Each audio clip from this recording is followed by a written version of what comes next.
Good morning! So magluluto po tayo ng sinanglay na tilapia. Ayan, nagigisa na ako ng bawang, sibuyas at luya. Hayaan lang natin mag golden brown ng bawang. Then, nilagay ko na nga ang gata at pinapakuluan ko siya. Nilagyan ko rin niya ng patis. So ito,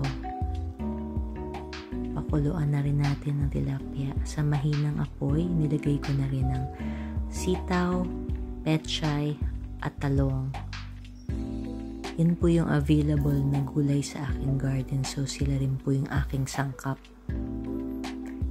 Takpan po natin at pakuluan ng ilang minuto sa mahinang apoy para hindi po ma-overcook.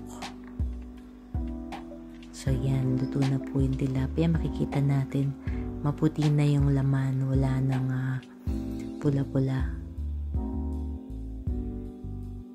Ito na nga po yung ating sinanglay na tilapia with my fresh vegetables from my garden. Yan, so halika na. Hain po tayo. So kumuha na rin ako ng rice. At naghanda ng sausawang kong patis kalamansi na may sili. Ayan. Hanggang mainit-init pa, kumain na po tayo.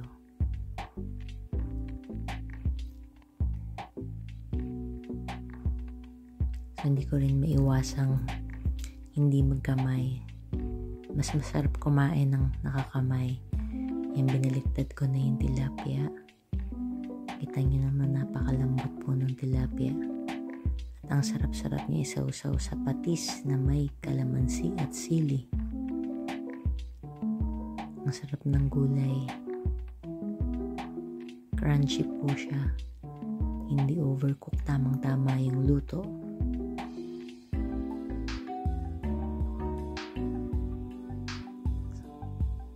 Napakabilis lang po nito lutuin. Basta ihanda nyo lang po yung mga sangkap. In few minutes, meron na kayong sinanglay na tilapia.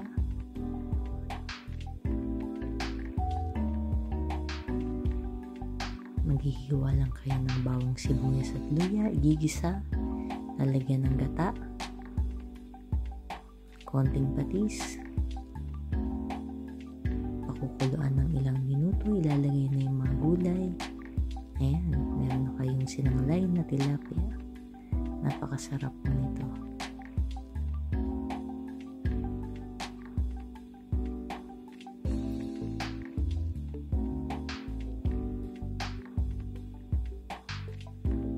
Kain po tayo. Una ko mauubos yung mga gulay niyan. Ang sarap din ng sabaw niya. Napakalinamnam po ng gata from coconut milk.